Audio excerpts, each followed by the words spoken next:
अप्रैल को महात्मा ज्योतिबा फुले की जयंती के अवसर पर अनंत नारायण महादेवन निर्देशित फिल्म फुले को रिलीज होना था, मगर महाराष्ट्र में पुणे के कुछ ब्राह्मण संगठनों ने फिल्म का ट्रेलर देखकर इस फिल्म का इस कदर विरोध किया कि सेंसर बोर्ड ने भी इस पर कैंची चलाने की बात कह डाली। विवाद इस कदर बढ़ा कि फिल्म 11 अप्रैल को रिलीज नहीं हो पाई। यह एक अलग बात है कि 13 अप्रैल को पुणे ब्राह्मण संघ के अध्यक्ष आनंद दवे ने कहा कि उन्होंने फिल्म के रिलीज का विरोध नहीं किया है। वह सिर्फ इतना चाहते हैं कि फिल्म में ब्राह्मणों का पक्ष भी सही ढंग से रखा जाए। पर 10 दिनों तक सोशल मीडिया में कई तरह की चर्चाएं होती रहीं। बहरहाल अब यह फिल्म आज 25 अप्रैल को रिलीज हो गई है, सिनेमाघरों में पहुंच चुकी है। दोस्तों, हमने फिल्म फुले देख ली है और आज हम फिल्म की रिव्यू करने जा रहे हैं। साथ ही इस बात पर भी चर्चा करने वाले हैं कि यह विरोध क्या था और क्यों था, तथा सोशल मीडिया पर जिन विषयों पर कैंची चलाने की बात की जा रही थी उनका क्या हुआ। हम अपनी बात आगे बढ़ाएं उससे पहले आपसे यही चाहेंगे कि अगर आपने अब तक फिल्मी संगम चैनल को सब्सक्राइब ना किया हो तो कर लीजिए और नोटिफिकेशन बेल पर दबा दीजिए, जिससे हमारा नया वीडियो आप तक तुरंत पहुंचता रहे। देखिए, संसार का सच तो यही है कि किसी भी समाज व देश के विकास में इंसानों के बीच समानता और शिक्षा बहुत मायने रखती है। अशिक्षित समाज विकास कर ही नहीं सकता। इसी बात को समझकर समाज में समानता और शिक्षा के अधिकार की लड़ाई की शुरुआत 19वीं सदी में ज्योतिराव फुले ने की थी। ज्योतिराव फुले और उनकी पत्नी सावित्री फुले ने अपने जीवन काल में हर इंसान, खासकर अछूतों को ऊंचा उठाए रखने के लिए जो काम किया, उसे देखते हुए ही उन्हें सबसे पहले महात्मा की उपाधि से नवाजा गया था। और अफसोस, महात्मा फुले को देश के स्कूली पाठ्यक्रम में अब तक वह जगह नहीं मिल पाई है जो मिलनी चाहिए थी। यदि महाराज को नजरअंदाज कर दे तो महात्मा ज्योतिराव फुले से लोग बहुत अच्छी तरह परिचित नहीं है, वाकिफ नहीं है। अब जबकि निर्देशक अनंत नारायण महादेव ज्योतिराव और सावित्री फुले पर केंद्रित फिल्म फुले लेकर आए हैं, तो सभी को चाहिए कि वह इस फिल्म को देख लें, जिससे उन्हें शिक्षा की समानता की बात समझ में आएगी। आज भी हमारे देश में शिक्षा की भारी कमी है। हमारी सरकार ने तो बेटी पढ़ाओ बेटी बचाओ का नारा देकर ही अपने कर्तव्य की इतनी सी समझ ली है, जबकि लगभग 150 साल पहले इस महत्व को ज्योतिराव फुले व उनकी पत्नी सावित्री फुले ने समझा था। फुले दंपति ने दलितों के हितों उत्थान की बात करने के साथ ही इसे शिक्षा की एक अलग जलाई थी, जो कि उस वक्त भी जरूरी थी, आज भी जरूरी है। 26 अप्रैल से सिनेमाघरों में रिलीज हुई 2 घंटे 10 मिनट की यह फिल्म समाज के दबे कुचले उस वर्ग की कहानी है जिसे पहली बार दलित कहकर ज्योतिराव फुले ने ही पुकारा था। अब जहां तक फिल्म की कहानी का सवाल है, तो अनंत नारायण महादेवन और मोअज्जम बेग द्वारा एक साथ मिलकर लिखी गई इस फिल्म की कहानी 1848 से 1897 तक के कालखंड में चलती है। ज्योतिराव फुले जिस किरदार में प्रतिभा गांधी हैं और उनकी पत्नी सावित्रीबाई जिस किरदार में पटलेखा हैं की जिंदगी व कार्यों को रेखांकित करने वाली यह फिल्म है। फिल्म दिखाती है कि कैसे फूलों की खेती करने वाले परिवार में जन्मे ज्योतिबा फुले ने अपनी पत्नी सावित्री के साथ मिलकर समाज के वर्ण व्यवस्था की चूलें हिला दी थी। जहां 13 साल की उम्र में लड़कियों को ब्याह कर दूसरे घर भेजने का रिवाज था, इस दंपति ने बेटियों को पढ़ाने का बीड़ा उठाया। उसके लिए बाहर वालों और के साथ साथ घर वालों का भी उन्हें बहुत विरोध सहना पड़ा था। लाठी भी खाई थी, तमाम अपमान सहे थे, पर इस महायुद्ध में वह किसी से डरे नहीं थे।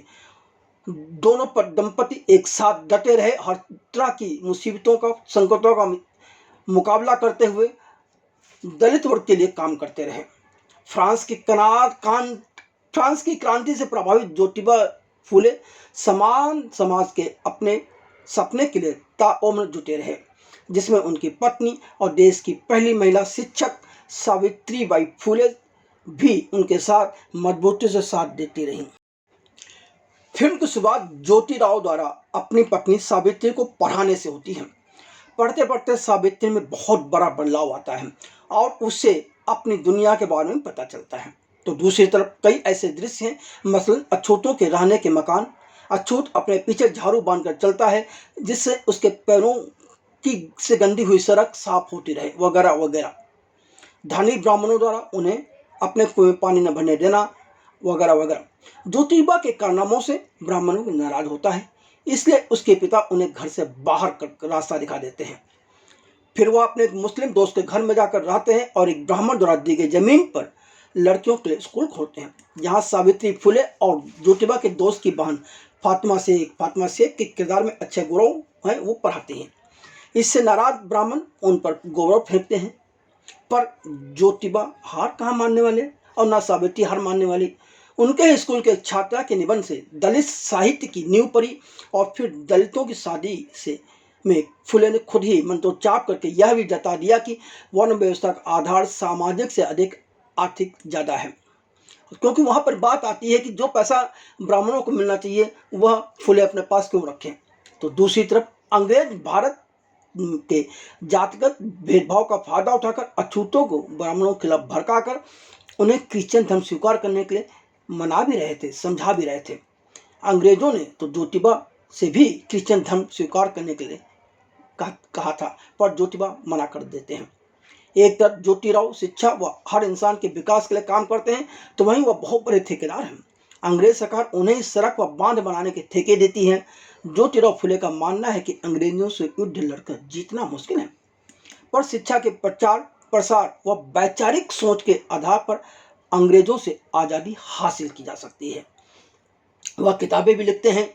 ज्योतिराव व सावित्री फुले की जिंदगी की कहानी के समानांतर प्लेग, अकाल, 1857 का विद्रोह, फ्रांसीसी क्रांति, अब्राहम लिंकन द्वारा दासता का उन्मूलन जैसे मुद्दे भी चलते रहते हैं।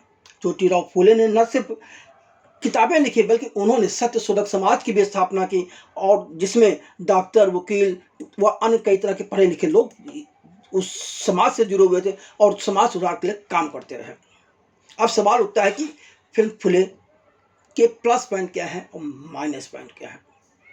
भाई देखिए, ऐसा है कि प्रशंसा करना बहुत आसान होता है पर और कमियां गिनाना भी आसान होता है, लेकिन जहाँ तक फिल्म फुले का सवाल है तो इसमें तमाम कमियां हैं। इसके बावजूद हमें लगता है कि इस फिल्म को लेकर बेवजह का विवाद खड़ा किया गया। फिल्म में जिन दृश्यों पर कैंची चलाने की चर्चाएं सोशल मीडिया पर लगातार 15-20 दिन होती रहीं, वह सीन भी इस फिल्म में मौजूद हैं। तो फिर बदला क्या? वास्तव में इस फिल्म फुले में ऐसा कुछ भी नहीं है जिसको लेकर विरोध किया जाना चाहिए था। कहानी 1848 से 1897 तक की है, तो वहाँ जो उस वक्त का सच था, क्या आज वह सच नहीं है? आज हमारे समाज में जातिगत मतभेद नहीं है, बहुत कुछ है हमारे समाज में। हम सभी धर्म के नाम पर एक दूसरे को बांटने की कोशिश में लगे हुए, क्या गलत है? खैर, तमाम कमियों के बावजूद हमारी निजी राय यही है कि केरला के ब्राह्मण परिवार में जन्मे फिल्मकार अनंत नारायण महादेवन की फिल्म फुले को हर स्कूल में दिखाया जाना चाहिए। कम से कम जीएसटी यानी कि इसे करमुक्त कर दिया जाना चाहिए और लोगों तक यह फिल्म ज़्यादा पहुँच सके, जिससे यह फिल्म सर्व शिक्षा और सर्वहारा के विकास की जो बात करती है उससे लोग वाकिफ हो सकें। पत्रकारिता से करियर की शुरुआत करने वाले अनंत नारायण महादेवन ने बाद में अपने जगत में कदम रखा, फिर कई टीवी सीरियलों का निर्देशन किया, उसके बाद वह फिल्में निर्देशित करने लगे। अनंत को सर्वाधिक शोहरत बायोपिक फिल्म मिस इंडिया टाइस सबकाल से मिली थी। उनकी फिल्म गौर हरी दास्तान भारतीय सिनेमा की बहुत बड़ी धरोहर है। इतना ही नहीं, केरल के मशहूर अंतरिक्ष वैज्ञानिक नंबी नारायणन पर बनी फिल्म राकेटी भी पहले अनंत नारायण महादेवन ही निर्देशित करने वाले थे, पर अचानक बात कुछ ऐसी बिगड़ी कि उन्होंने इससे दूरी बना ली थी। उनकी बनाई हुई एक और फिल्म है माई घाट, जो अभी तक रिलीज नहीं हो पाई है। इतना ही नहीं, जबकि शराब को लेकर के भी अनंत नारायण महादेवन ने एक बहुत ही खूबसूरत फिल्म निर्देशित की थी, जो कि ठीक से दर्शकों तक अभी तक नहीं पहुंच पाई है। खैर, फिल्म फुले उनकी एक अलग साधना है। साधना इसलिए क्योंकि इस फिल्म को लेकर सारे विघ्न कम हो गए हों, ऐसा भी नहीं है, पर अनंत महादेवन ने इस फिल्म को लेकर सब कुछ सही किया हो, ऐसा भी नहीं है। अनंत नारायण महादेवन की सबसे बड़ी समस्या यह है कि वह अपनी पिछली फिल्मों की ही तरह इस फिल्म में भी बेहतरीन विषय को उठाने में तो आगे रहे हैं, लेकिन उसके साथ पूरी तरह से न्याय नहीं कर पाए। ज्योतिराव फुले और सावित्री फुले की कहानी बार बार कही जानी चाहिए, इसमें भी कोई दो राय नहीं है, मगर अनंत नारायण ने सब कुछ बहुत सतही तरीके से इस तरह पेश किया कि फिल्म कई बार कहीं कहीं तो डॉक्यूमेंट्री लगने लगती है। यह बहुत ही अजीब सा होता है, इससे दर्शक बिदक जाता है। फुले की ब्राह्मणवादी मूल्यों की क्रांतिकारी आलोचना, रूढ़िवादी परंपराओं की वास्तविक अड़ का उनका विश्लेषण, जाति व्यवस्था की उनकी समझ, यह सारे पहलू इस फिल्म से लगभग गायब हैं, जो कि उतना ही नीरस है जितना कि कर्तव्यपरायण, ईमानदार लेकिन अटपटा भी है। फुले के बहाने वह कभी सामाजिक समरसता की पैरवी करते हुए नजर आते हैं तो कभी प्रत्यक्षात्मक सोच पर चोट करते हैं, लेकिन यह सब करते हुए जो धार होनी चाहिए वह धार नहीं है। एक ऐसी धार नहीं है, ऐसा कोई संवाद नहीं है जो दर्शकों को झकझोर सके। सबको बहुत ही ऊपर ऊपर सतही अंदाज में दर्शकों के सामने से निकल जाता है। फुले द्वारा नारियों को बामन, विधवाओं का मुंडन बंद करने के लिए राजी करने का अभियान हो, दलितों को कुएं से पानी भरने से रोका जाना हो, यह सब भी बहुत ही सतही अंदाज में पेश किया गया है, चित्रित किया गया है। अनंत नारायण स्वयं ब्राह्मण है, पर उन्हें जातिगत भेदभाव का पूरा ज्ञान नहीं है और न ही इस पर उन्होंने कोई शोध कार्य ही करना चाहिए समझा। उन्हें यह भी नहीं पता कि माली जात के लोगों को अछूत नहीं माना जाता। माली जात के लोगों का मंदिर में जाना भी वर्जित नहीं है। याद दिलाते कि ज्योतिबा फुले माली जात के थे, वैसे उनके पास 35 एकड़ की जमीन थी उस सदी में, और वह दूसरे ब्राह्मणों के मुकाबले काफ़ी ज़्यादा धनी भी थे। ज्योतिराव फुले कुशल व्यापारी थे। अंग्रेजों से उनके बहुत अच्छे संबंध थे, जिसके चलते सड़क, ओवरब्रिज और बांध बनाने के ठेके उन्हें ही मिल रहे थे। वह तमाम लोगों को रोजगार मुहैया करा रहे थे। इसका क्या असर हो रहा था, इस पर भी फिल्म मौन रहती है, जिसके चलते वह फुले के समाज के विकास में योगदान को ठीक से रेखांकित करने में बुरी तरह से विफल रहे हैं। वह सच में कहा जाए तो अनंत नारायण महादेवन एक अति महत्वपूर्ण विषय के साथ न्याय नहीं कर पाए। 2 घंटे 10 मिनट के अवधि में बहुत कुछ समेटने के चक्कर में भी यह फिल्म कई जगहों पर एक डॉक्यूमेंट्री ही बनकर रह जाती है। निर्देशक ने ज़्यादा जोशीले भाषणों से बचने का अच्छा प्रयास किया है, लेकिन इस चक्कर में भी फिल्म की गति काफ़ी शिथिल हो गई है।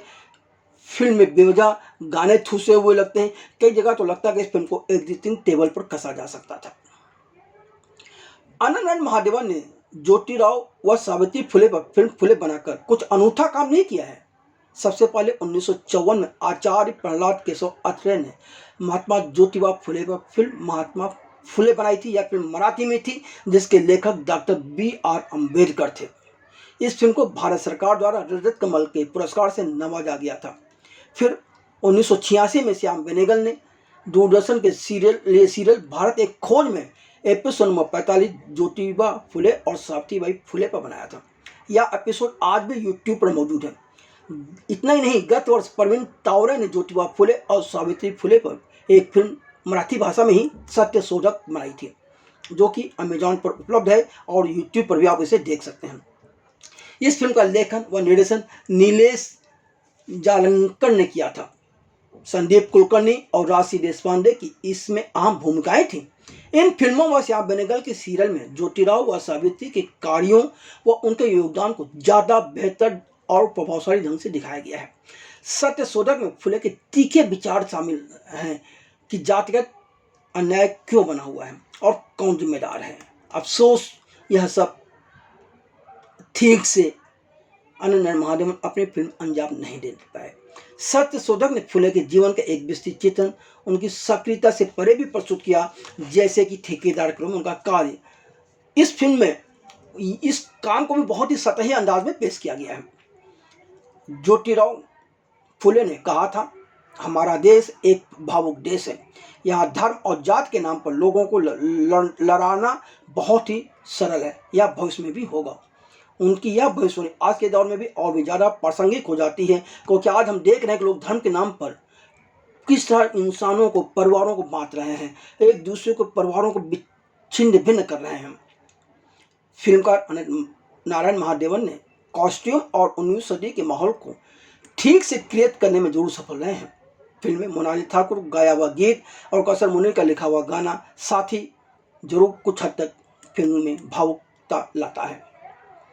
जहाँ तक अभिनय का सवाल है, एक्टिंग का सवाल है, तो महात्मा ज्योतिबा फुले के कैरेक्टर के साथ न्याय करने के लिए प्रतीक गांधी ने बहुत मेहनत की है। संवाद, अदायगी और बॉडी लैंग्वेज से वह प्रभावित भी करते हैं। लेकिन हर संवाद वह बस एक ही धर्रे में बोल जाते हैं। इतना ही नहीं, उम्र-दराज वाले किरदार में तो वह मात खा गए हैं। लकवा मारने के बाद के दृश्यों में तो वो सब कुछ उनका अभिनय एकदम नकली और बनावटी लगता है। आधे शरीर से लकवाग्रस्त इंसान की दोनों आंखें, चेहरा, आवाज़ सब कुछ सामान्य नहीं हो सकता, जैसा कि फिल्म में पति गांधी के अभिनय से नजर आता है। उनकी दोनों आंखें बोलती रहती हैं, वह संवाद भी बहुत अच्छे ढंग से बोलते हैं। ये कैसे संभव हो? लकवाग्रस्त इंसान से संभव नहीं है। शायद यह बात पति गांधी व निर्देशक दोनों भूल गए। सावित्री बाई के किरदार के साथ पटलेखा ने न्याय किया है, पर वह कमतर ही साबित होती हैं। पटलेखा भी संवाद अदायगी में बुरी तरह से मात खा गई हैं। वो कुछ जगह मराठी संवाद भी बोलने से बचती नजर आती हैं, ऐसा लगता है। अब जबकि वह फिल्म निर्माता बन गई हैं, तो इसका मतलब यह नहीं है कि वह अपने अभिनय करियर के साथ दोयम दर्जे जैसा सलूक करने लगे। कई दृश्यों में उनके चेहरे पर जो भाव भी हैं वह सही ढंग से नजर नहीं आते। ज्योतिबा के पिता के किरदार में विनय पाठक और बड़े भाई के किरदार में सुशील पांडे भी ठीक ठाक ही हैं। तो वहीं ज्योतिबा के दत्तक पुत्र यशवंत के छोटे किरदार में तारे जमीन पर फेम अभिनेता दरअसल सफारी निराश करते हैं। जॉय सेनगुप्ता, अमित बहाल, सुरेश विश्वकर्मा और एलेक्स ओनील का भी अभिनय ठीक ठाक ही कहा जाएगा।